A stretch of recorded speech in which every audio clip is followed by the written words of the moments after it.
English education hub में आप सभी का स्वागत है। तो आज हम बात करने वाले हैं 12वीं सदी की एक बहुत ही कमाल की कवयित्री मरी दे फ्रांस के बारे में और उनकी लिखी एक बहुत ही मशहूर कविता द ले ऑफ गुइजमार। अब ले का मतलब होता है एक छोटी संगीतमयी कविता, और ये कहानी है एक ऐसे बहादुर नाइट की जिसके पास आप कह सकते हैं सब कुछ था सिवाय प्यार के। हम देखेंगे कि कैसे किस्मत उसे एक ऐसे सफर पर भेज देती है जो उसकी पूरी दुनिया ही बदल कर रख देता है। तो कहानी की शुरुआत ही मरी दे फ्रांस की इस खूबसूरत लाइन से होती है, a good story deserves to be well told. मतलब एक अच्छी कहानी को अच्छी तरह से सुनाया जाना चाहिए। ये लाइन आप देखिए कितनी गहरी बात कहती है। इससे पता चलता है कि मरी के लिए कहानियां सिर्फ कहानियां नहीं थीं, वो एक कला थी। वो चाहती थी कि लोग उनकी कहानियों को महसूस करें, उन्हें याद रखें। तो चलिए इसी सोच के साथ इस शानदार कहानी में डूब जाते हैं। तो हमारी कहानी का हीरो एक ऐसा नाइट है जिसके पास सब कुछ था, शोहरत, इज्जत, दौलत, सब कुछ। लेकिन एक चीज की कमी थी, उसके अंदर प्यार करने या उसे महसूस करने की काबिलियत ही नहीं थी। और यही दोस्तों इस कहानी की सबसे बड़ी उलझन है, एक ऐसा परफेक्ट आदमी जो प्यार को समझ ही नहीं सकता।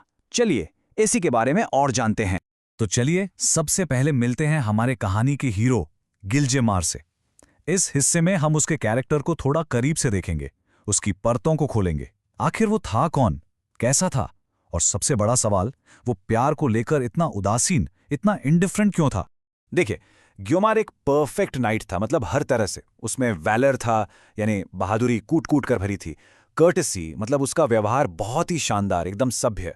चार्म की तो बात ही मत पूछिए, कोई भी उससे मिले तो बस प्रभावित हो जाए।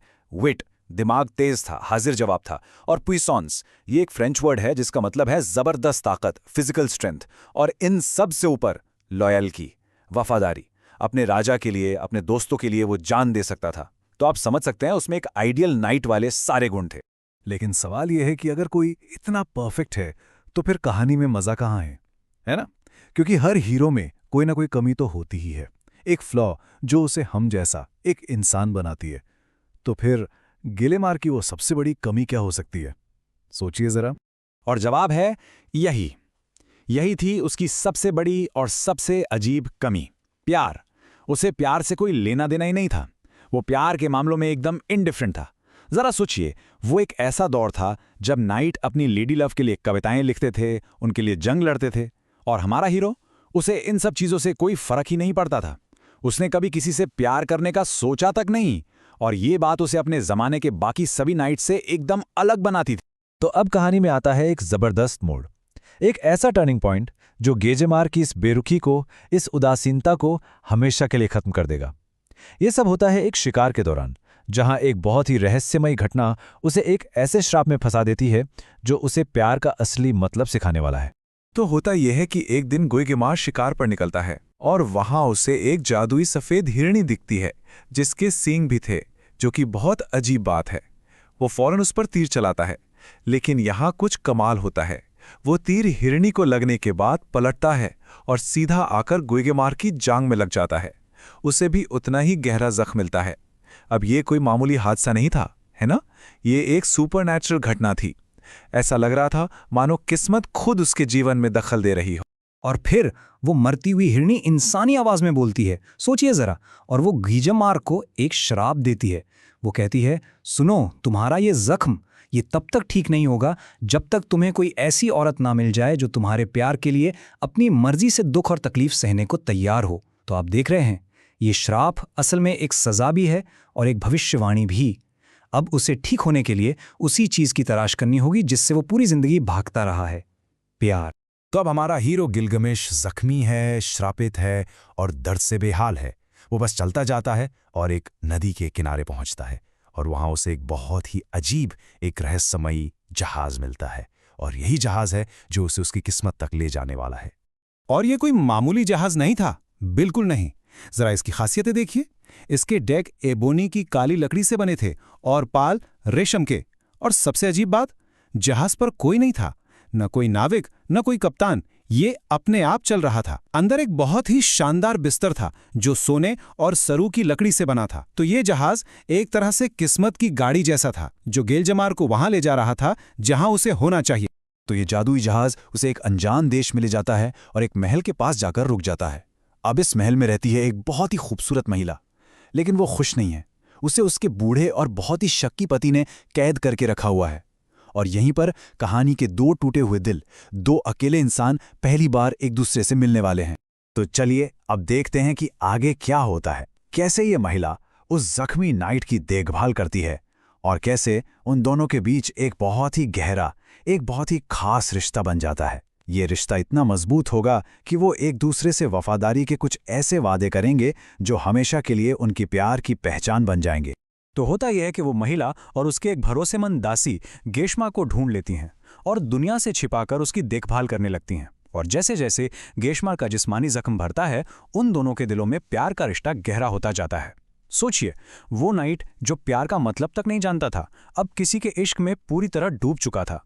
करीब 1.5 साल तक वो ऐसे ही छिप छिप कर मिलते रहे, लेकिन उनके दिलों में हमेशा पकड़े जाने का खौफ रहता था। और यही बात इस प्यार को और ख़ास बनाती है। ये एक ऐसा प्यार था जो था तो बहुत सच्चा, पर दुनिया की नज़रों में गलत था, और जो छिप कर ही परवान चढ़ रहा।